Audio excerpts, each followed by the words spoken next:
Olá, queridos! Sejam bem-vindos a mais um podcast do Felizmente. Me chamo Thaís Rodrigues, sou psicóloga clínica e nós somos um canal de educação em psicologia. Aqui nós acreditamos que conhecimento é poder, mas conhecimento bem fundamentado é poderosíssimo. Sejam bem-vindos a mais esse encontro. Hoje nós vamos falar sobre a felicidade como um antídoto para os desafios da maternidade. Estamos já começando o mês das mães e maternidade é uma demanda exigente. O amor, a paixão, o endeusamento é a cereja do bolo, mas as camadas desse bolo incluem ansiedade, medo, frustração, solidão, perfeccionismo. Nossa, que desafio! E estamos aqui hoje para a gente entender melhor sobre isso. Meninas, sejam bem-vindas. A gente nunca está pronta, né? Gente, amigos, amigas do Felizmente, que bom estar aqui. E hoje nós estamos com Natasha, que vai nos trazer um conteúdo incrível. Eu queria aproveitar logo no início para dizer, gente, curtam Felizmente, compartilhem, comentem. Esse canal precisa de uma forcinha de cada um de vocês. Eu sou Mônica Costa, sou psicóloga clínica, neuropsicóloga, trabalho com reabilitação cognitiva e também trabalho com desenvolvimento de pessoas nas organizações de trabalho. E hoje nós estamos com Natasha. Natasha, ela tem um trabalho espetacular na área de orientação parental. Eu vou pedir para ela mesma se apresentar, porque ela vai entrar nos detalhes que eu não quero fugir deles, para não mesclar tanta competência. Fique à vontade, Natasha. Obrigada. Primeiramente, eu gostaria de agradecer o convite. É um prazer estar aqui com vocês, falando de um assunto tão relevante. Né? Quando a gente fala de maternidade, a gente fala de algo que mexe com as mulheres, que mexe com as mães. E aí, com certeza, assunto não vai faltar. Não. A gente tem uma meta de 1 hora de podcast, mas eu acho que esse pode ser uns 4, 5, né? Ai, porque Jesus. tem pauta. Tem pauta, com certeza. Então, meu nome é Natasha Serrano. Eu sou psicopedagoga, educadora parental. Tenho algumas certificações nacionais e internacionais nessa área de comunicação não violenta, disciplina positiva, neurociência, programação neurolinguística. Sou pesquisadora em neurociência e mestra em psicologia. Arrasou. Tá vendo que conhecimento bem fundamentado é poderosíssimo. É verdade. Vamos aí sabatinar, Natasha, para a Ai, gente Jesus. aprender sobre maternidade. E nós estamos vivendo uma fase da humanidade em que nós temos acesso a muita informação, né? E precisamos aproveitar as boas informações. Então, Isso. eu acredito muito no progresso. Eu acredito que as pessoas podem melhorar. Eu acredito que as pessoas podem ter uma vida mais equilibrada. Mas eu acredito que isso vai depender do nosso aprendizado. Isso, muito bem colocado. A gente tem muito acesso à informação, porém, pouco acesso ao conhecimento. Então, essa informação, se a gente não se aprofundar, ela fica muito superficial. Sim. E na maternidade, ela acaba nos deixando ainda mais confusa, porque não tem profundidade. E maternar não é uma receita de bolo em que você recebe uma informação, né, ou pega uma informação no Instagram ou em qualquer outra plataforma e tenta adequar o seu dia a dia de uma maneira engessada. Né? Não existe isso. A gente precisa ter acesso às ferramentas, mas precisa adentrar, se aprofundar no conhecimento para poder educar de uma maneira mais consciente e, principalmente, trazendo para a nossa realidade. Porque nós somos seres que recebemos educação. Então, nós temos uma história. Não dá para chegar e apagar a sua história e dizer, a partir de agora você vai maternar dessa forma e é assim que tem que ser, porque é dessa forma que é mais saudável para os seus filhos. Ninguém vai conseguir fazer isso, colocar isso em prática, né? O primeiro lugar que você vai estar quando você assume, né, esse papel é a da frustração. E isso vai te levar e vai aumentar ainda mais para um lugar de culpa, né? Vai aumentar ainda mais a sua culpa, porque você vai dizer, como assim? Estão dizendo que é para fazer desta forma, todo mundo faz, e por que eu não consigo? Eu costumo dizer, Natasha, que a gente dizia assim, filho não vem com manual de instrução, né? Filho não vem com manual de instrução. E eu digo assim, ele até vem. Observe esse filho. o conhecimento é muito importante, né? Fundamental. Mas não adianta você aplicar esse conhecimento sem você observar quem é aquela criança. Isso, perfeito. A criança, ela vai dizendo a você o modelo dela de dormir, o modelo dela de comer, o que é que ela gosta, qual o temperamento dela, o que faz sentido para ela, o que não faz sentido para ela. E às vezes a gente está tão preocupado em saber como fazer, né, que a gente se distancia de olhar para esse ser que tem tanto a dizer para a gente. Perfeito. A gente se perde no processo, Verdade. né, buscando ferramentas engessadas que não vão muitas vezes servir, porque a gente precisa olhar, se conectar. Né? Eu acho que o segredo é esse. Mas, Natasha, É eu se penso conectar. que essa profissão de orientadora parental, ela nasceu porque toda a profissão ela vem de uma necessidade. Isso. Não é uma necessidade humana. Então, ela nasceu de uma necessidade humana com base nos grandes desafios. De você se perceber, enquanto pais, muitas vezes insuficiente. Então, eu gostaria que você falasse um pouco sobre como funciona a profissão de alguém que trabalha como orientadora parental. O que é ser orientadora parental? Gostei da Então, pergunta. ótima, né? E vai ser bem esclarecedora, porque muitas pessoas, elas acham que a orientação parental, o profissional, ele vai chegar e vai dizer, ó, você tem que fazer assim, você tem que fazer assado, você tem que seguir esse modelo. E não, a gente leva em consideração toda a história de vida daquela família. Então, cada família, ela é única. E o que é que a gente vai fazer com essa família? A gente, através das escutas e de ferramentas voltadas ao conhecimento, a gente vai fazer com que essas famílias, ajudar essas famílias a buscar um caminho mais leve de maternar. Principalmente com consciência, respeito, entendendo que o respeito ele é a base de qualquer tipo de relacionamento. Então, a gente, óbvio que a gente tem algumas... A gente tem algumas metodologias, tem algumas ferramentas. Técnicas, né? Mas, assim, ela é muito flexível ao modelo parental de cada família. Vai depender do modelo da família, né? Vai Pra depender você- do modelo É exatamente da família. como acontece na clínica de psicologia. Quer dizer, Nós uma temos uma- psicologia para cada paciente, Nós né? temos um estante de ferramentas, né? A gente chama até de mala de ferramenta. Mas tem ferramenta que funciona para A, mas não funciona para B, Isso. que não funciona para D. Agora, na prática, a orientação parental, óbvio, guardando, né, a delicadeza sigilosa do processo, na prática, como é que funciona? Como é que você Então, faz? A gente organiza a rotina, entende como está a aprendizagem daquela criança, como está a conexão entre o pai e o filho. A gente leva ferramentas para que, dentro de casa, a comunicação ela flua de uma maneira mais positiva, porque muito, né, dos conflitos, eles surgem dessa dificuldade de se comunicar ou de se comunicar de uma maneira violenta, quando a gente vai para a parte da comunicação não violenta, né? Então, tem muito da comunicação não violenta, de você criar esse processo de empatia, respeitar o seu filho e, principalmente, ser respeitado dentro dessa relação. Porque quando se fala em educação parental, em psicologia positiva, em educação consciente, são muitos nomes, né, que envolvem essa temática, né, essa área de atuação. Eu acredito que o propósito de todas é a questão do respeito. É de você respeitar e, principalmente, impor limites, né? Então, é muito Que existe importante uma deixar confusão, claro... né, da educação positiva e a permissividade. Permissividade, isso, muito bem colocado. Né? Então, essa permissividade, ela acontece muito quando o conhecimento, ele é superficial. Quando Sim. você vai buscar Sim, só sim. informação e não se aprofunda naquela temática, né? Voltada a essa parte da educação parental. Porque você sabe das ferramentas, você tem acesso a ela, mas você não existe um profissional ali, você não contratou um profissional para poder lhe ajudar e dizer qual é a ferramenta que vai servir naquele contexto, né? E No às seu vezes até contexto. nessa era de rede social, você tem a informação solta, pincelada, né? E você não tem aprofundamento sobre isso, né? Ah, não bate no filho, não castiga o filho, né? Não dá ordem no filho.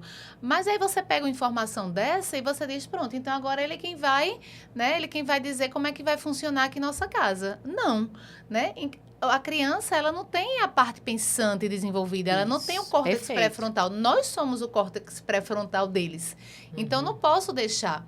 Mas é a forma que eu vou fazer isso, a forma como eu vou fazer essa orientação, essa regulação, não é deixar na mão dele, é aprender uma nova forma. E a permissividade, ela é extremamente perigosa. Nociva. Nociva. Eu tive acesso a um estudo recentemente que mostra que a permissividade, ela é tão prejudicial quanto outros tipos de desvio de comportamento. Então, ela pode colocar nessa criança, pode desenvolver nessa criança, né, desvio de comportamento muito nocivos para a sociedade no futuro. Então, Até porque é uma criança perdida, é uma criança né? perdida. É um pai que não sabe como vai demandar, uma criança achando que sabe, Que não sabe, que né? não sabe, e assim, é uma criança em sofrimento. Isso. É uma criança em sofrimento, é uma criança que não vai desenvolver aprendizado, Não. é uma criança que não vai conseguir ser um adulto saudável. Seguro. Não vai conseguir, porque ele tá ali perdido, achando que tá arrasando e não tá conseguindo Até fazer porque nada. nós precisamos de limites. Sim. Né? Nós não podemos conviver, porque uma das competências que nos torna maduros é a competência social. E viver em sociedade exige respeito a limites. E até Com pessoais, certeza. por exemplo, o limite em relação à alimentação. Não posso comer tudo que eu Sim, quero, sim. né? O limite em relação a horários, né? Entrega de trabalho. Isso, A vida postura. inteira é permeada pela autodisciplina ali, né? É, Autocontrole. Mas isso tudo é ensinado. Isso. Né? E a gente, enquanto pais, precisa justamente entender esse papel. Qual é o nosso papel? Porque eu percebo muito que as famílias, elas saem do autoritarismo para a permissividade. Não consegue o meu termo. E o meio termo é justamente aonde as coisas acontecem, né? Não só para a criança, mas também para a família. Eu recebo famílias que muitas vezes eu fico, meu Deus, como é que essa família, ela está sobrevivendo? Ela não está vivendo. Porque a mãe, ela não aguenta ficar ali. O pai, muitas vezes, briga com a mãe por causa do filho. Então, todo esse contexto, para vocês, né, terem noção, todo esse contexto, ele influencia no processo. Então, a gente precisa realmente olhar para a família, né? Então, quando a gente sai do autoritarismo para a permissividade, Sim. é muito prejudicial. E, infelizmente, é o que vem acontecendo. É verdade. É a época das oportunidades. São tantas oportunidades que as pessoas não conseguem estabelecer limites para si e muito menos para os filhos. Aí vem a pergunta que não quer calar. Na clínica de psicologia, ainda existe uma prática que eu espero que mude. Quando as pessoas nos procuram para fazer terapia, elas estão normalmente no fundo do poço. Até hoje, na minha prática clínica, eu nunca vi ninguém chegar até hoje. Depois de um certo tempo, o paciente começa a trabalhar uma manutenção saudável e é a busca do equilíbrio. Mas no início, geralmente essa pessoa, quando me procura, ela está passando por uma crise muito severa. É dessa Muito. forma Aí, também. no seu caso, Também, funciona né? assim também? É pior, viu? Como lidar com Sim. o caos de uma família Você totalmente... recebe uma pessoa em crise, lá você recebe uma comunidade familiar em crise, né? E, assim, ainda existe uma certa resistência em buscar uma orientação parental. Porque a gente ainda, enquanto mãe, enquanto sociedade, tem muito essa sensação de que a gente precisa educar pelo instinto. O instinto materno. Eu fui criada dessa forma e é dessa forma que eu vou criar meu filho.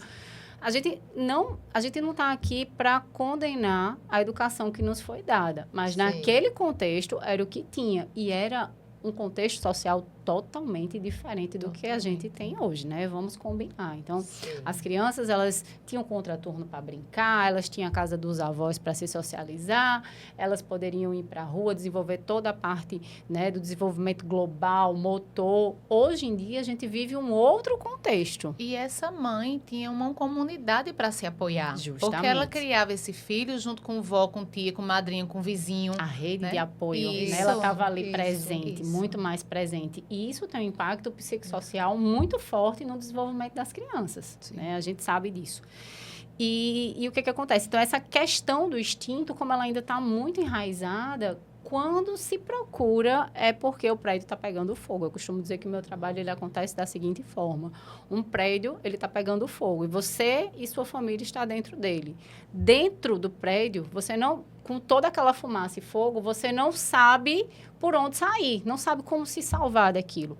Então, o meu papel de educadora parental é olhar de fora e dizer, desça até o quarto andar de incêndio, aqui já não dá, aqui você desce por aqui, para que possa sair desse lugar, né, de sofrimento. Muitas vezes o sofrimento da criança, o sofrimento da família, dos pais. Né? Sempre de sofrimento. Ô, Natasha, e uma pergunta, né? Porque é um trabalho que você exige o seu compromisso com o trabalho. Então, você é contratada para fazer toda essa análise, esse estudo, estudar essa família e, nesse estudo, você ir localizando aí as saídas. Mas exige a participação das pessoas. E, às vezes, eu estou vendo pegar fogo e eu digo assim, vai, Natasha, toma conta aí, resolve, né? Eu não quero trabalhar nisso. Eu quero que você resolva o problema que a gente está enfrentando. Na educação parental, o que acontece? Quando as famílias elas vão percebendo que aquela ferramenta ela vai tendo eficácia, é algo motivador para ela continuar. Ela vai aderindo. Porque quando ele está lá no meio do fogo, ele só tem uma opção, que é seguir, e ele vai vendo que tá dando certo. Então, assim, até hoje, todas as famílias que eu acompanhei, que foram muitas, né, principalmente online, eu atendo todo o Brasil, o Nordeste ainda tem baixa adesão, infelizmente, né? Eu já morei em São Paulo, então tem uma comunidade boa em Belo Horizonte, São Paulo, Vitória. Então, assim, tem algumas cidades que aderem melhor, né? Alguns estados que aderem melhor. Isso é culturalmente, né? O Nordeste, infelizmente, ainda tem uma certa resistência. Mas todas as famílias que eu atendi até hoje, ainda bem, né? Sim. Porque quando elas buscam e elas percebem o resultado, elas entendem, por exemplo, o círculo vicioso do grito, né? Sim. Quanto mais você grita com o seu filho, mais ele vai gritar de volta. A verdade Até é essa. porque ele está modelando ali, Está modelando, né? justamente. Então, a partir do momento que aquela família, ela tem consciência daquele comportamento, a gente faz análise do comportamento junto com a família, né? Então, a partir do momento que a gente analisa aquele comportamento, que eu trago ferramentas e que essas ferramentas, quando colocadas em prática, ela traz um resultado para a família já começa, de imediato, né? É diferente, muitas vezes, do processo psicoterapêutico, que leva um pouquinho de tempo para a pessoa sair ali do fogo. Hoje né? melhorou bastante por conta das técnicas, né? Que são mais eficazes. A gente não trabalha só com a fala, embora a fala continue sendo mais importante. Mas no teu caso, né? Como orientadora parental, você trabalha só, você tem uma equipe multidisciplinar, por exemplo. Você observa que tem uma mãe naquela família, ou um pai, sei lá, ou 2 pais, 2 mães, que tem um comportamento psicológico que necessita de um acompanhamento terapêutico. Você encaminha para um profissional? Encaminha. Então, a gente trabalha, assim, de forma multidisciplinar. E na equipe tem desde psiquiatra a psicopedagoga. Ah, ótimo. O combo, ele é completo.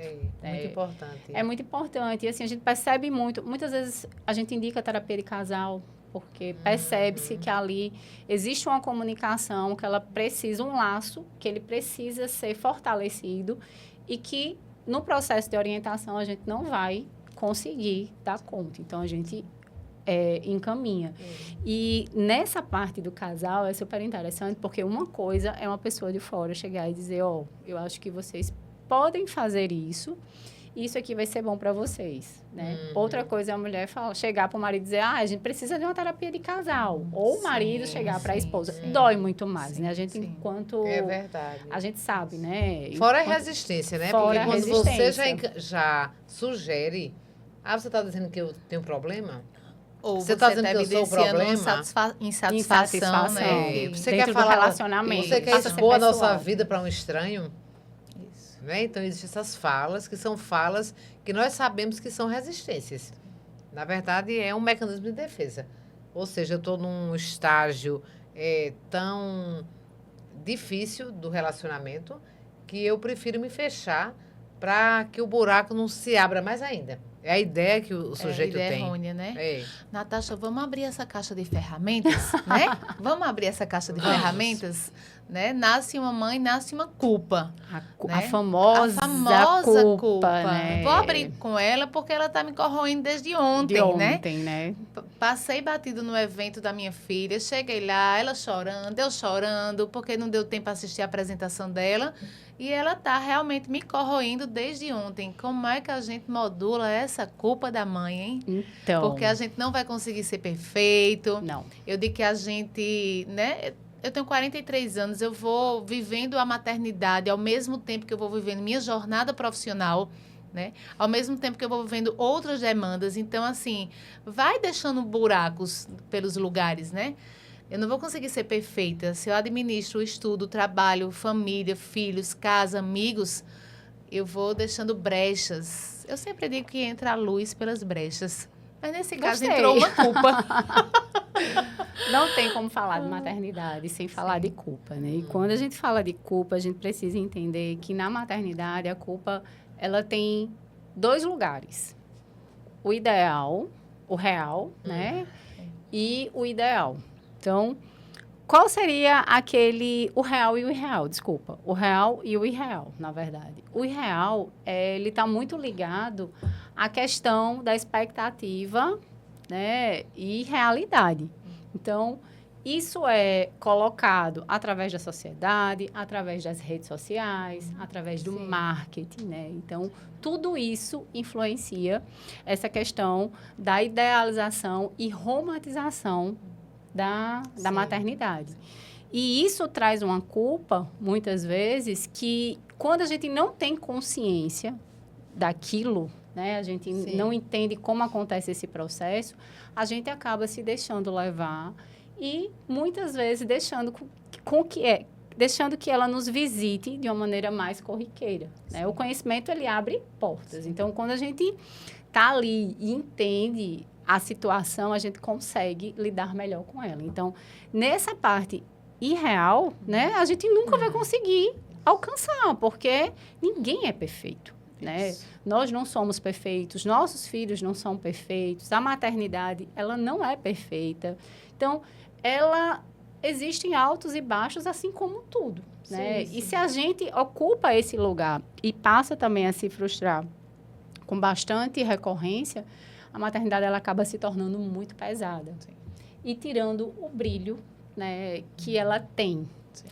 Outro ponto também perigoso na culpa, né, irreal, é a questão de eu não ter a consciência de que eu, no lugar de voar com o meu filho, eu preciso voar por ele. Então, como seria essa culpa? Muitas vezes o meu filho é frustrado, eu frustro ele, ele começa a chorar, ai, você é uma péssima mãe.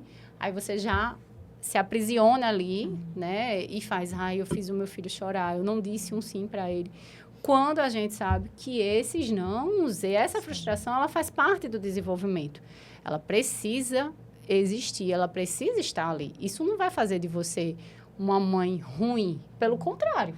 Quando você tem acesso a esse conhecimento, você entende que aquilo ali faz parte do desenvolvimento e que você está, na verdade, contribuindo para o crescimento emocional e psicossocial do seu filho.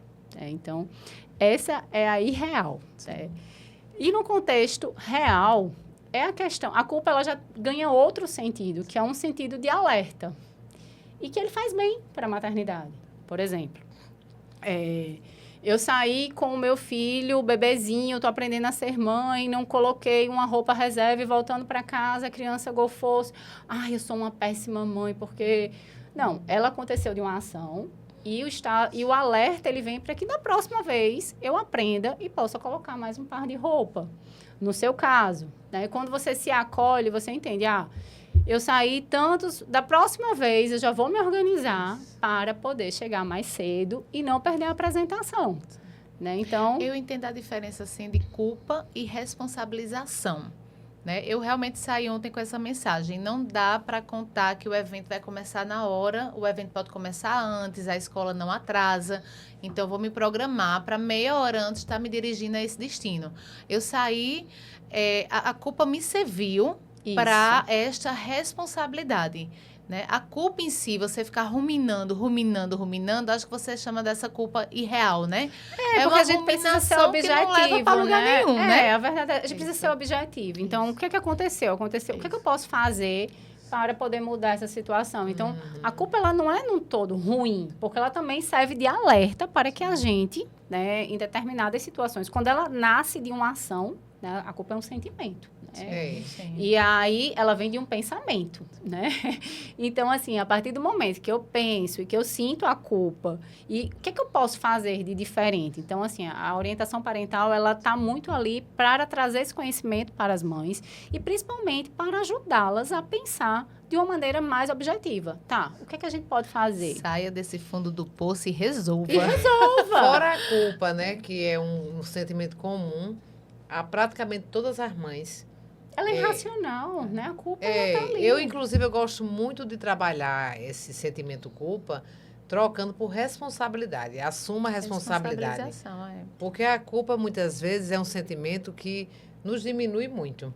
Na hora que nos diminui, faz com que nós também diminua nosso ímpeto, a nossa potência de agir positivamente. Né? Ela restringe. Mas isso acontece muito quando a gente não tem a consciência. Isso. Aí é onde entra teu papel, né? De conscientizar. De conscientizar. Como você falou, nós erramos. Todo mundo vai errar. Não tem como. E para os nossos filhos, imagine que felicidade de um filho saber que a mãe erra. Coloca ele num lugar de possibilidade conexão, de errar também, né? de não se cobrar tanto, de dizer, eu já errei várias vezes, e já pedi desculpa e peço para os meus filhos. Sem dúvida. Eu digo, olha, meu filho, me desculpe, a mamãe estava estressada com outra coisa e acabou descontando aqui, me perdoe. Da mesma forma que quando acontece com eles. E, assim, essa questão da conexão, ela é tão forte que muitas vezes eles me respondem, eles me dão, na verdade, a mesma resposta que eu dou para eles, né? Sim. Não, mamãe, não se preocupe. Eu entendo que não foi propositalmente. Eu entendo que... Sim. Então, assim, tudo isso faz parte do desenvolvimento. Então, Verdade. aquela mãe que nunca erra, que nunca pede desculpa, que nunca se coloca nesse lugar... além de ser muito pesado, também tem um impacto negativo no desenvolvimento, porque a criança, ela fica ali buscando sempre uma perfeição, vai buscar sempre uma perfeição que não existe. É uma exigência muito grande. Está sendo legendado para ela, né? Qual a legenda que ela está recebendo com esse meu comportamento. Aí cria os mini perfeccionistas. Eu sempre falo para os pais que eu atendo os adolescentes, né, quando eles reclamam do comportamento adolescente, normalmente é um comportamento atípico, né? Porque a adolescência é considerada uma síndrome, imagine. Na nossa área, a adolescência é uma síndrome. Ou seja, uma síndrome é um conjunto de sinais e sintomas. Isso aí a gente sabe hoje com o advento da neurociência, né, que tem muito a ver com a formação do córtex pré-frontal. Lindo aquele Divertidamente 2, quando vão chegar as novas emoções, que começa a quebrar ali. Quebra, né? Vamos começar a fazer a reforma. É exatamente aquele momento mais doloroso ali da adolescência. Mudança hormonal, né? Então, são muitos fatores, né? Biológicos e emocionais. Isso, inclusive, vamos considerar também, porque nós somos frutos da sociedade em que a gente vive. A sociedade em que eu fui adolescente era totalmente diferente. Eu me achava uma adolescente evoluída. Porque, por exemplo, jogar lixo na rua. Eu sempre achei muito estranho. Acho que é porque eu gostava muito de ler. E a leitura faz uma diferença na vida de um indivíduo. É verdade. Então, como eu gostava de ler desde cedo, eu achava muito mau gosto jogar lixo na rua. Mas eu cansei de ver pessoas da minha família que saíam nos carros para a praia, aí lata de cerveja pela janela, entendeu? Assim, eu fui de uma geração que as pessoas fumavam no ônibus, fumavam no cinema. E era normal. Quando meu marido veio... Era chique, né? Eu lembro que meu sogro uma vez me falou que os filmes de Hollywood, eles traziam empoderamento como cigarro, né? Se você tivesse cigarro, era... Isso. Meu marido veio de um evento em São Paulo, de um laboratório que ele trabalhava. Aí ele veio com a incumbência, a partir de agora eu tenho que usar cinto de segurança. Eu disse, que coisa chata. Que coisa chata. Aí ele, né? Tá revelando tua idade disso. Não, Vai mudando teus exemplos aí. não vou mudar, porque eu não sou de uma geração tão distante, mas é que dos anos 80 para cá, Mudou muita nos anos coisa, 80 né? eu era adolescente. Né? Os anos 90 foram revolucionários. Então, de 90 para cá não é muito tempo, É verdade. né? Mas é tempo suficiente para mudanças Muitas incríveis. coisas, verdade. Né? Se você parar para pensar, nós estávamos em Santa Catarina quando começou o uso do WhatsApp, 2013. Foi. 2013. Ou seja, veja como o WhatsApp é novinho. É. Hoje a gente trabalha É um com ele. adolescente. É uma Pois adolescente. é, a gente trabalha com ele. Quem Por é isso que que dá vive? tanto problema. Dá tanto trabalho. Sem WhatsApp. Agora entendi porque esse negócio dá tanto trabalho. Pois é, e quem é que vive? Então, o que é que eu quero dizer? É que a sociedade de hoje, incluindo todas as gerações, as que estão nascendo agora, as que estão morrendo agora, né? As pessoas que envelheceram.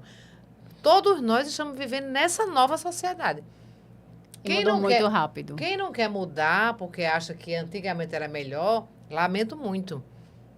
Lamento demais. Quem não quer se adequar, porque por algum motivo, também lamento. Porque, na verdade, a gente tem que se adequar.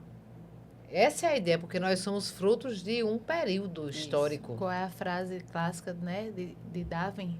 Nós somos Não. produtos. Não é o mais... Não é o mais forte, é o que melhor se adapta que sobrevive. Isso. Os Verdade, dinossauros isso não sobreviveram, porque eles não se adaptaram. Mas a formiguinha, a danada, sobreviveu. E a barata E a também. barata, né? Então, agora, além da culpa, Natasha, dentro da tua vivência profissional, A perfeição. Deixa eu trazer uma pergunta da perfeição. quais são os outros desafios, né? Perfeição. Você fala de perfeição, né? A gente tem essa busca hoje em dia pela perfeição. Alta performance. É o que vendem pra gente. E outra né? coisa, Isso a é gente tem adoecedor. cobrado desses meninos Ai. um estilo de funcionamento igual ao meu na minha idade. Eu quero que meu filho e a minha filha tenham o mesmo nível de responsabilidade, que queira acordar cedo. Né? Por que ele não quer acordar cedo? Por que ele não larga o celular? Por que ele não faz o melhor trabalho que ele pode entregar? Eu quero cobrar dessas criaturas a mesma performance que eu levei muito tempo para aprender. Como que essa conta bate? Não fecha, né? A gente Não. vive um mundo extremamente Esse é o irreal, competitivo. né, Natasha? É o irreal. E assim, Montessori já dizia, quem educa para a guerra nunca terá paz. A verdade é essa. E nesse contexto, a gente percebe muito que os pais, eles buscam, porque o que a gente mais escuta é alta performance. Você tem que ser a melhor, você tem que ler um livro, você tem que fazer atividade física, você tem que fazer um monte de coisa que muitas vezes é para agradar os outros e não para lhe agradar. O que é que você gosta? Então, por isso que eu acho que nesse contexto que a gente vive hoje, eu acho que uma dica que eu diria aos pais, né? A principal dica é invista em autoconhecimento, né? Porque você só consegue escutar o seu filho e entender quais são as necessidades dele quando você se conhece.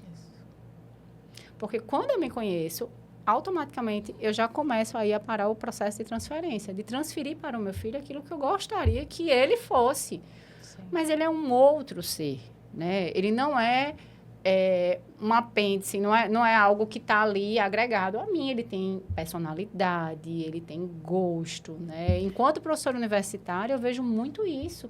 A quantidade de pessoas que já estão na segunda, terceira graduação, porque a primeira não foi uma escolha Sim. genuína Ô, deles. Natasha, você já entrou com outra questão aí, a frustração, né? Porque a gente para esses meninos como se eles fossem nossos, né? Então, é meu, deixa eu moldar aqui do jeito que eu quero que ele seja, né?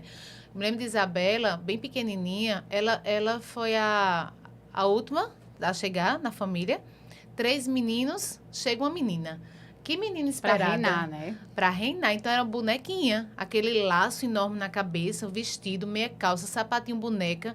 Ela tinha um cio no quarto dela que toda vez que ela passava por ele, ela botava a aba do chapéu para trás. Né? Aí eu ficava olhando aquilo ali, naquela observação. Veja aí o seu manual de funcionamento, o que é que está lhe dizendo. E aí ela passava, virava a aba do chapéu para trás. Quando ela foi se entendendo de gente, ela disse, eu não quero mais vestido. Eu não gosto de vestido, eu gosto de roupa de skatista. Na minha casa não tem ninguém que é skatista. Então, eu disse, Bela, o que é roupa de skatista? Então, a gente foi descobrir porque ela gostava de roupa de esportista. Ela gostava de tênis, de shortinho, de Mais calça despojada. de calça mais folgada. E é uma busca pela construção da identidade Isso. dela, né? Porque as crianças, elas têm essa necessidade que muitas vezes é poldado por a gente enquanto Pelos pais. nossos ideais, Pelos nossos porque a ideais. gente fica frustrado. Como que a minha Isso. boneca não é mais uma boneca? Agora usa tênis, calça folgada e quer botar um boné de aba para trás, porque era para ser uma princesa. Aí a gente fica frustrado. E muitas vezes a gente não vai deixando que eles desenvolvam seus próprios gostos, né? Isso é muito perigoso, né? No processo de desenvolvimento, porque a gente está moldando uma pessoa para suprir as necessidades e as expectativas dos outros, né? Se colocando, Não para ela ser a melhor versão pra dela ele pra mesma, né? Justamente. Então, assim, isso acontece muito com mãe de menina. Porque a gente, enquanto mãe, muitas vezes projeta a questão da boneca, do lacinho, do que, eu vou ter uma menina e vou fazer dessa forma. Eu acredito que deve acontecer da mesma forma com os pais e os filhos homens, né? Porque tem esse processo de transferência. Mas aí a gente volta para o início, conhecimento. O conhecimento, ele liberta. E a gente só consegue educar de maneira mais saudável através do conhecimento. Se conhecendo os nossos filhos, se conectando com eles e entendendo que tudo tem o seu tempo. Então, a gente volta para aquela sua primeira pergunta, a questão da criança ter sempre essa questão da alta performance. Tem criança que muitas vezes não tem tempo de ser criança, porque vai para o comum, vai para o inglês, vai para a escola. Tem crianças que, quando chega para mim, elas estão exaustas. Mas você consegue convencer os pais a moderarem mais? Consigo. A gente vai modelando e vai mostrando de uma maneira muito respeitosa, né, que aquilo ali é importante para o desenvolvimento e saúde mental dos filhos. Sim, E sim. todos os pais, todos, independente de estar errando ou de estar acertando, eles querem o melhor para os filhos dele. Verdade. Isso é unânime, né? Ninguém coloca Às o vezes filho ele tá errando para acertar. Justamente. A intenção dele é de achando acertar, que está né? acertando. Isso. Eu vou botar meu filho para fazer comum, para fazer isso, para fazer aquilo, porque eu vi que isso é importante. E aí vai fazer música, porque é bom para a neurociência, para a questão do cérebro. E a criança, às vezes, não está tendo tempo de Não dá conta da do vida. ordinário. Justamente, que é brincar. Que nessa fase é tão importante brincar. Então, E assim, tem crianças que respondem melhor a essas demandas. Tem crianças que não dão conta dessas demandas, né?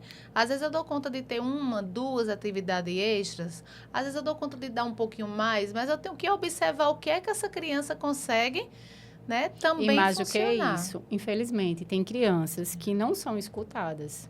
E que essas atividades, elas são escolhidas pelos pais. Sim, Então, as sim. crianças, elas vão a contragosto. E seria Mas algo eu não tão sou o simples. córtex pré-frontal deles, Natasha. Vai, diz aí.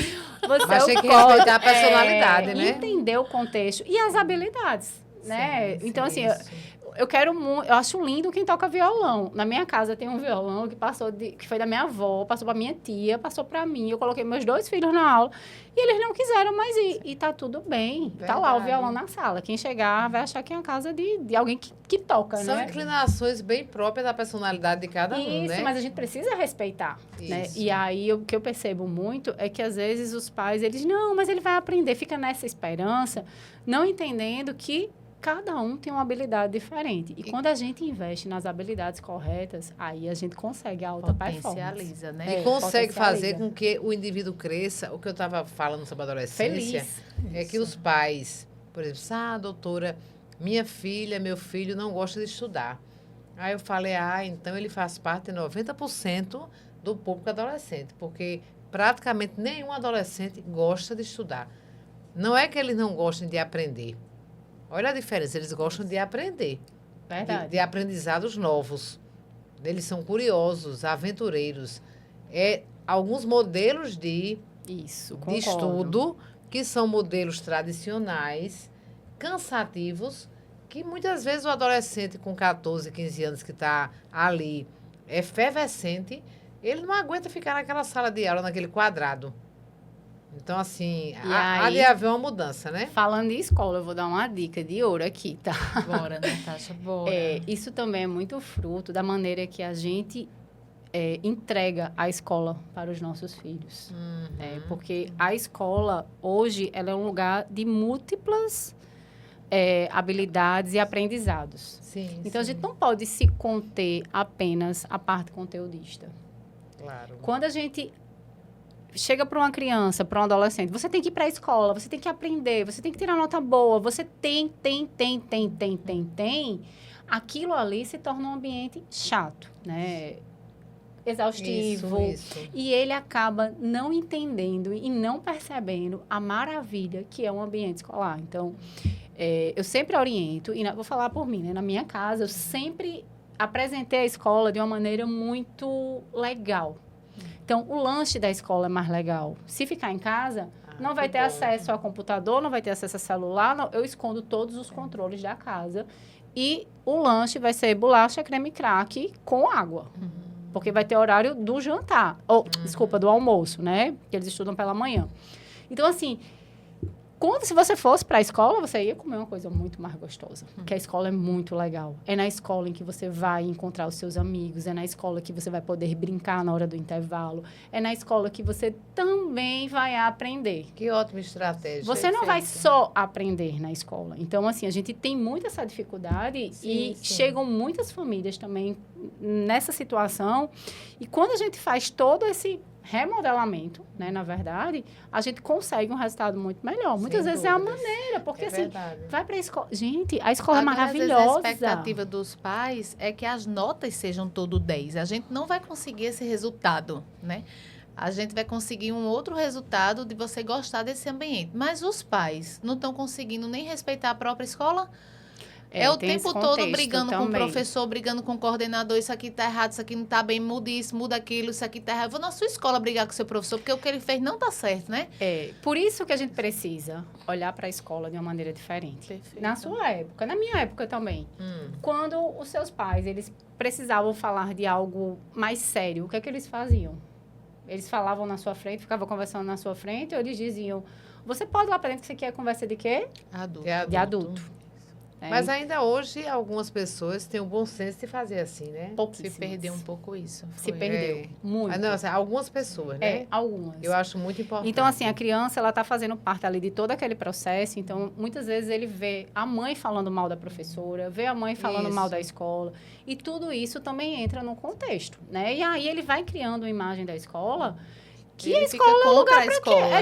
Eu vou fazer o quê na escola? A escola é muito chato. Minha mãe fala mal da escola, todo mundo fala mal da escola. A minha professora é chata, né? Não sabe ensinar, não sabe, faz tudo errado. E aí, o que eu vou fazer dentro da escola? As notas, elas são consequências de um processo. A partir do momento em que eu me sinto bem naquele ambiente, eu vou aprender de maneira mais significativa e a nota, ela vai vir. Sim. Porque ela faz parte do aprendizado. Ela não não trabalhar para ganhar dinheiro, né? Justamente. E aí, todo esse contexto, ele precisa ser revisto, né? Então, a gente... É algo que faz parte do dia a dia dos nossos filhos, dos nossos adolescentes. Sim. Ninguém vai deixar de mandar um filho para a escola. Então, eu acho que chegou esse momento da gente, enquanto pais, enquanto sociedade, mudar essa visão. Resgatar essa parceria justamente com a escola, né? escola. Porque nunca, não vai ter escola perfeita. Né? A verdade é essa. E nenhum lugar vai ser igual à sua casa. Ninguém vai fazer igual a você enquanto mãe.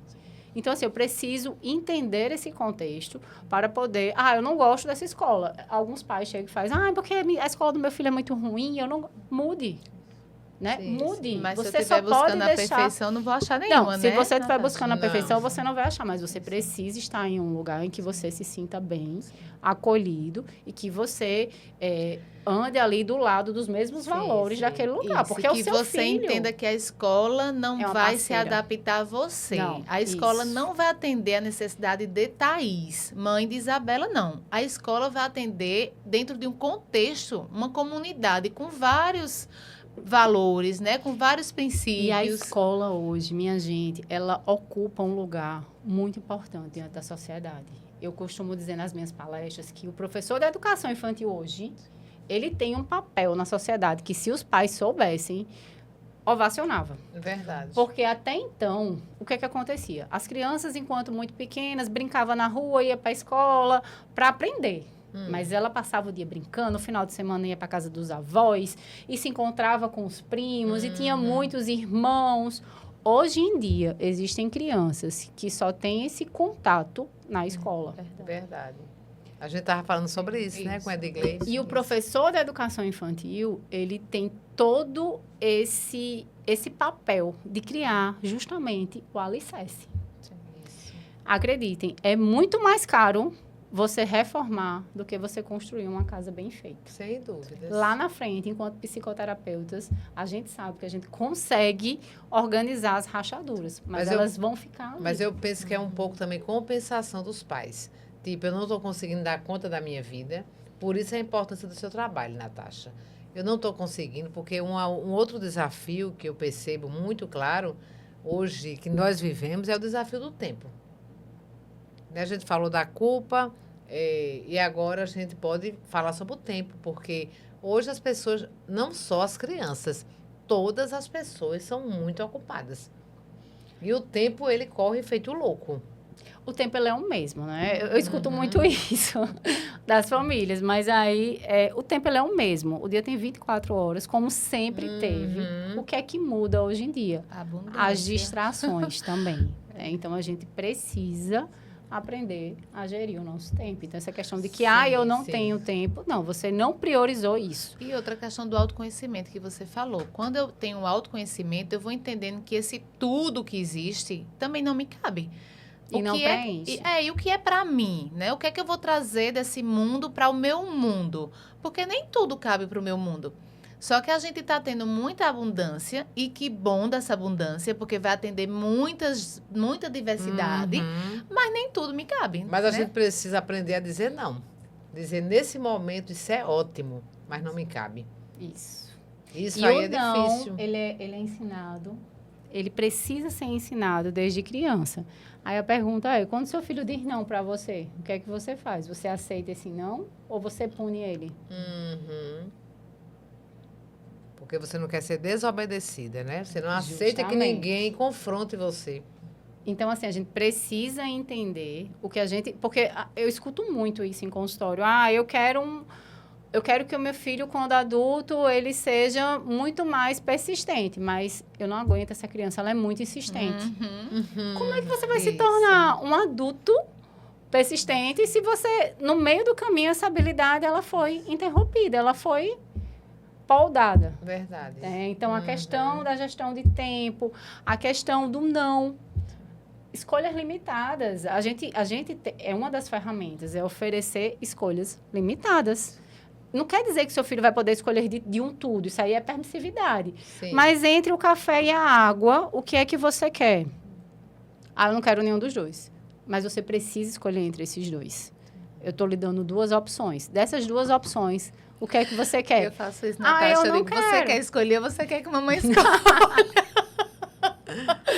O café da manhã é esse ou esse? Qual que você quer? Não sei. Quer escolher ou quer que eu escolha? Aí no instante a escolha vem. A escolha vem, justamente. Mas aí você está desenvolvendo nela essa sim. questão da escolha. A desde capacidade de cedo, a decidir, capacidade né? de Que é decidir. fundamental.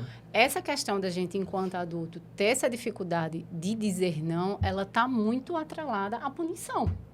Porque a gente vive numa sociedade em que a gente, muitas vezes, agora enquanto adulto, a gente está percebendo que está adoecendo, né? Porque a gente está tendo ferramentas e interações ali que nos comparam o tempo todo, e isso aumenta, né, o adoecimento. Porque, assim, se você faz isso, eu queria tanto fazer isso, eu não disse não para aquilo, mas eu não consigo fazer isso se eu não disser não para aquilo, mas eu não consigo dizer não. Então, é um ciclo, né? Então, a gente precisa realmente estar atento a isso, né? Entender essa questão e quebrar padrão.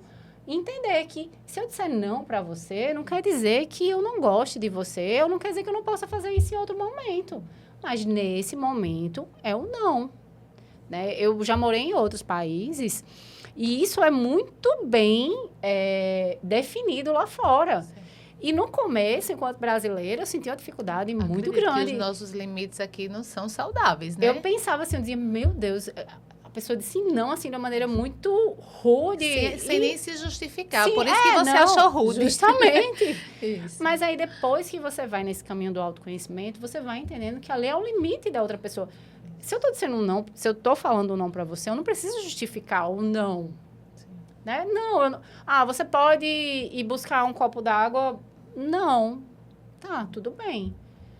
E isso vai criando também uma questão de não só de valorização, mas de verdade na relação. Eu ia falar isso, a confiança. Justamente, a confiança. Porque da próxima vez que eu pedir e você for, eu sei que você foi porque você poderia, porque você estava disponível. Mas as pessoas, elas não estão disponíveis sempre para as outras. É. E aqui no Brasil, infelizmente, a gente tem esse jeitinho brasileiro, né? De ter esse... E aí foge totalmente da empatia, tá? Porque empatia não é isso. Isso é Com autossacrifício. Isso é autossacrifício. Então, assim, são papéis que se misturam, mas que são completamente diferentes. Porque empatia é você ouvir um não, se colocar no lugar do outro e dizer, realmente... Isso. Eu compreendo você. Isso. Isso é empatia. Então, E acaba que os filhos da gente, eles se criam percebendo esse jogo de cintura, né? O jeitinho brasileiro.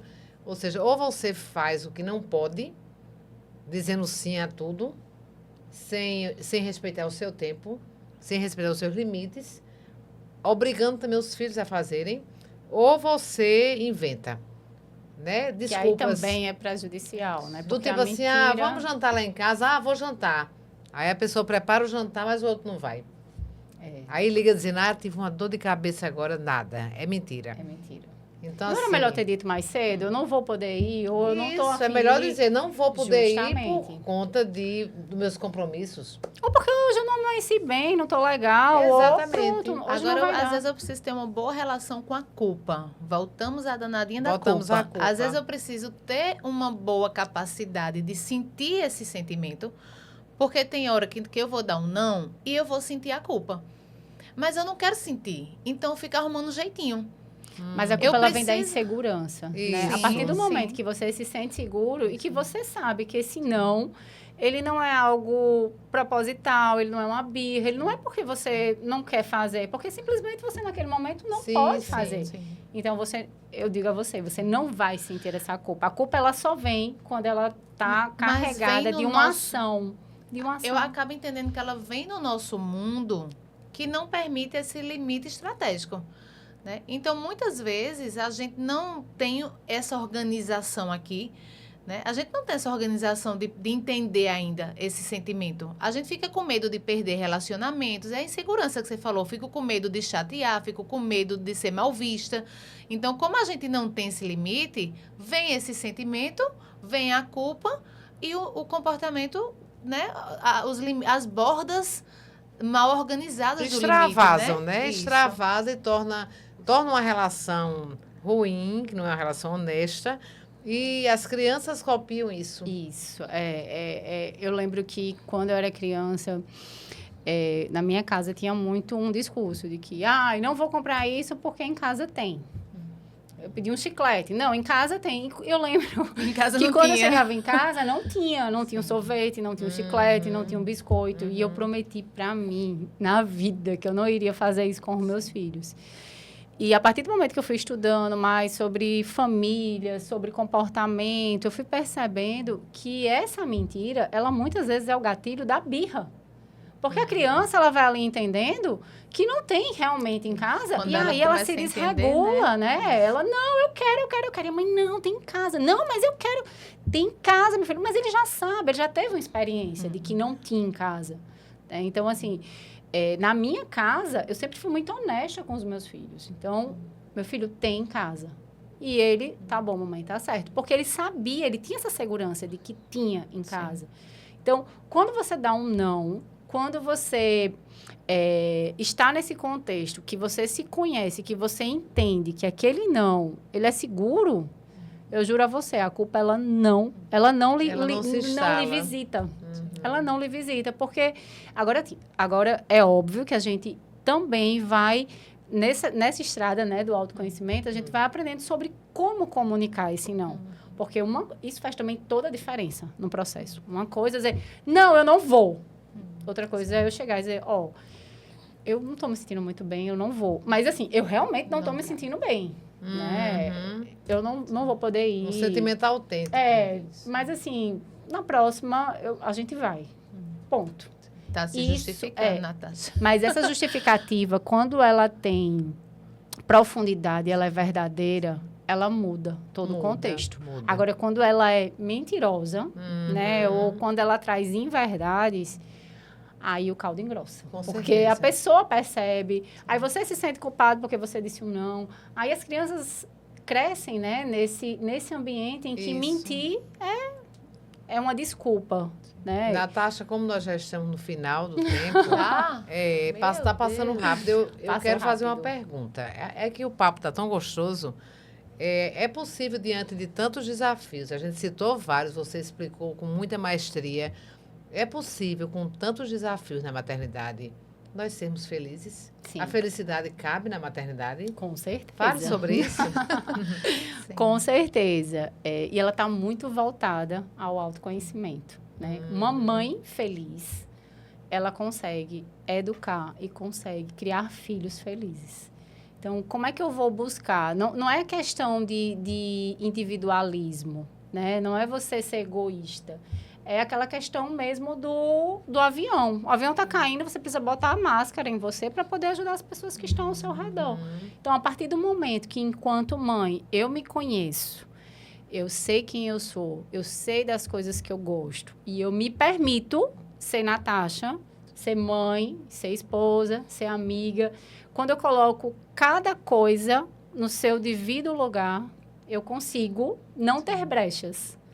Porque está tudo ocupadinho ali. E uma coisa vai entendendo a outra e o processo vai fluindo e a gente vai sendo cada vez mais feliz. Porque antes de ser mãe, a gente é uma pessoa, é um ser Sem humano dúvidas. que precisa ser feliz para que os nossos filhos, eles também sejam felizes. E E fantástico. entendendo a felicidade, né? Acho que em vários episódios desse podcast eu trago muito isso. Felicidade, quando a gente fala sobre ser feliz, não é você estar o tempo todo num estado de alegria, confiança, esperança, né? Paz, bem-estar. Felicidade também é você saber modular as emoções difíceis, desagradáveis, viver situações de conflito, né? Superar, viver superações. Felicidade é todo esse percurso que é perpassado não só pelo bem-estar, mas sabendo viver de forma mais funcional o mal-estar também. Né? Do jeito que a educação positiva ela ficou confundida com permissividade, isso foi errado e deu assim descambou para um lugar ruim, a felicidade, a ciência da felicidade também foi confundida, que virou a tal da positividade tóxica. Isso. Tenho que estar bem o tempo todo, não relativize isso, minimize isso, não sinta isso, não precisa ficar assim. Não, sinta. Né? Agora aprenda a sentir da melhor forma, Sim. aprenda a sentir, né, da melhor maneira, regule essa emoção, module, escolha a sua ação para você não viver reação emocional, mas e sim você viver as respostas emocionais saudáveis. De que emoções? De todas. Porque se a gente for ver o divertidamente, é uma batalha de emoção difícil para tal da alegria, que é nosso córtex pré-frontal, dá conta daquilo ali, né? Mas é perfeito, né? No processo, eu acho que quando a gente se acolhe e a gente se permite sentir, a gente valoriza ainda mais a felicidade. Verdade. Porque a gente entende que aquilo ali faz parte do processo, não é o processo. Se você olha para aquilo como processo, você nunca vai ser algo inatingível. E que legal a gente ter momentos de felicidades, né? Entender, se acolher. Porque às vezes a gente está triste e aí o tempo passa, a gente se acolhe e aí quando vem a felicidade a gente dá muito mais valor do que se a gente vivesse feliz o tempo todo. Eu acho que seria um saco, né? Vamos Verdade. combinar. A gente não daria nem a devida importância a isso. Então, eu acho que nesse processo, o mais importante é a gente se acolher. Eu acho que, como você bem falou, escutar as emoções e aprender sobre elas. Porque a gente vem de uma geração em que pouco se falava em emoções. Sim, Tem sim. muitos adultos que têm dificuldade, né, em gerenciar, em regular, em entender o que está sentindo. Não sabe nem nomear, Não sabe nem Natasha. nomear. Assim, como é que você está me sentindo? Não estou muito bem, mas o que você está sentindo? Não, eu não sei dizer. Eu me lembro de um atendimento onde tudo que essa paciente sentia era ansiedade. E um dos trabalhos terapêuticos foi ela entender que, olha, isso aqui é medo, Isso aqui é angústia, isso aqui é ansiedade, isso aqui é raiva, isso aqui é tristeza. Isso aqui é expectativa, né? Isso aqui é alegria, mas tu bota tudo na conta da ansiedade. Então, eu tô ali o tempo todo reverberando numa única emoção, porque eu não sabia nomear as outras. Porque nós estamos aprendendo. Estamos aprendendo. Natasha, dê sua mensagem para o nosso público do Ai, Felizmente. Que feliz. Primeiramente, foi ótimo. Amei Muito estar aqui bom, com muito vocês, bom, Natasha. falando sobre algo tão relevante, Sim, né? sim. Aprendi muito. Sim. Foi muito bom. E a mensagem que eu deixo é: se você é mãe, se você é mulher, se você quer ser feliz, invista em autoconhecimento, se acolha, aceite o processo, que tudo vai fluir. Na maternidade, na profissão, no casamento, em todos os contextos. Ah, que bom, obrigada, Natasha. Essa palavra que Natasha falou várias vezes, né, foi o ponto forte da sua fala, que é uma palavra mágica, autoconhecimento. É uma palavra fantástica, uma palavra incrível. Né? Você falou com muita propriedade, assim, nós queremos agradecer. E para fechar nesse momento, Thaís, obrigada mais uma vez por essa partilha. Natasha, muito obrigada por esses ensinamentos tão maravilhosos. E aí eu quero ler, como sempre, eu termino com um poemazinho. E hoje vai ser um poema de Gibran, que ele fala: vossos filhos não são vossos filhos, são os filhos e as filhas da ânsia da vida por si mesma. Vêm através de vós, mas não de vós. E embora vivam convosco, não vos pertencem. Podeis outorgar-lhes vosso amor, mas não vossos pensamentos, porque eles têm seus próprios pensamentos. Podeis abrigar seus corpos, mas não suas almas, pois suas almas moram na mansão do amanhã, que vós não podeis visitar, nem mesmo em sonho. Podeis esforçar-vos por ser como eles, mas não procureis fazê-los como vós, porque a vida não anda para trás, e não se demora com os dias passados. Vós sois os arcos dos quais vossos filhos são arremessados como flechas vivas. Maravilha. Muito bem. Gibran é fantástico, né? Profundo. E falou muito do que a gente, né? Fechou com resumo- chave fechou de com ouro, tudo que a Natasha. gente falou, justamente. Muito Gente, bom. espero que com esse encontro vocês percebam que vocês não estão sozinhas. Estamos aqui também vivendo os nossos desafios de maternidade, né? Vivendo as nossas culpas, ansiedades, frustrações, medos, mas nesse processo de autoconhecimento, de conhecimento, né? Para que a gente possa ir aperfeiçoando nossa maternidade em todas as etapas dessa maternidade, porque eu acho que quando você começa a entender, né, a ser mãe numa fase, o filho muda de fase e a gente começa tudo de novo, né? Eita, mudou de fase, como é que joga essa fase? E a maternidade vai aí evoluindo para do bebezinho até aquele filho lá adulto e Sim. suas várias fases. Acho que a gente precisa de um segundo encontro, viu? Ficou faltando muita informação aqui. Mas a Muito gente vai ter. conhecimento. Maravilhoso. Foi um momento muito rápido, mas extremamente Uma pincelada. leve, né? Mas a gente vai marcar um segundo encontro, Ficou Natasha. faltando, ficou Vamos faltando. Mas vamos para o nosso brinde? Vamos, é assim, ó. Ah. Felizmente é possível contemplar o sol. Vamos lá. Felizmente Felizmente é possível contemplar o sol. Agora tem que beber. Aí, né?